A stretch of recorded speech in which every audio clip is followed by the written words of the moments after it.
Welcome friends. You've just tuned into K&K's Data Dilemma.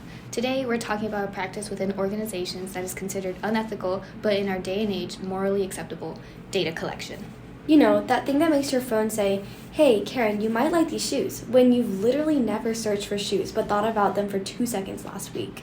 Ah yes, personalized marketing. It's like a digital mind reader that's sometimes helpful and always a little creepy.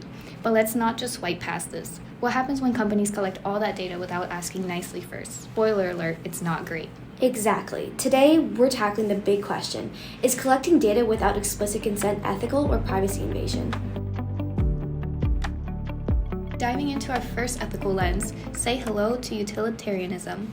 Think of it as the friend who says, "I don't care how you got here, as long as everyone's happy in the end." Exactly. Utilitarianism is all about the greatest good for the greatest number. Okay, so let's apply this lens into data collection. Utilitarianism would say, hey, does grabbing all this data without asking make more people happy than upset? Well, we need to measure the utility, the benefits, and weigh it against the disutility, the risks or harms. Let's dive into an example. Take Meta. In 2023, their annual EBITDA was about $58 billion. McKinsey estimates that leveraging user data can bump profits by 15 to 25%. If we take the conservative 15%, that's an extra $8.7 billion in value. Sure, Meta got slapped with a $1.3 billion fine that same year, but let's do the utilitarian math. $8.7 billion minus $1.3 billion in loss, that's still a net benefit of $7.4 billion. And let's not forget the benefits to consumers. Personalized recommendations, tailored ads, convenience of having services that know what you like. Like, how does Netflix always know I'm in the mood for a sappy rom-com movie? Totally get that, but we can't ignore the disutility. Sneaky data practices can cause serious harm like privacy breaches and customers feeling unsafe. So we present this question again. Do the benefits outweigh the harm? Utilitarianism gives companies a green light if that net happiness profit outweighs the risk. Play your cards right, and you might just end up with happy customers and a fatter bottom line. Next, we're going to dive into deontology. Deontology is basically that voice in your head screaming, "Did you ask before you borrowed that sweater?" And when it comes to data collection, the sweater in question is your personal information. So, what does deontology have to say about this data drama? It's simple. If you're a company collecting people's data, you have a moral duty to get explicit consent first. Okay, imagine this. You're at home singing off-key to your favorite guilty pleasure playlist, and Alexa is your only witness, or so you think. Turns out, Alexa might be hanging on to more than just questionable music tastes. Cue Amazon's recent $30 million slap on the wrist for privacy and violations involving Alexa and Ring cameras.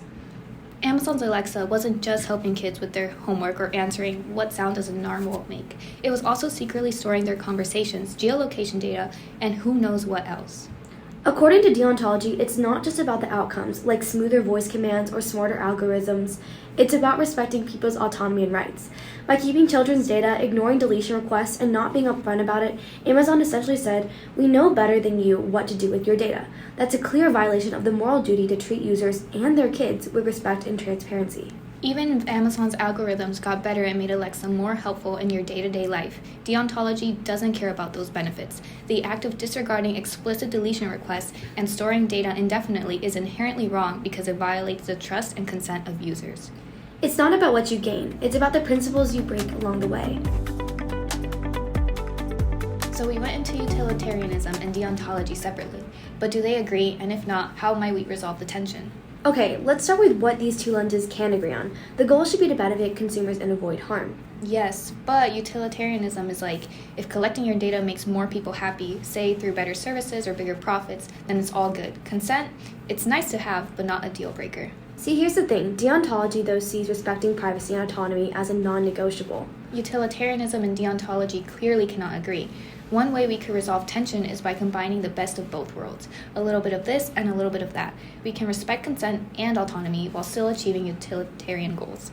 I see where this is going. So, first, consent as a moral duty.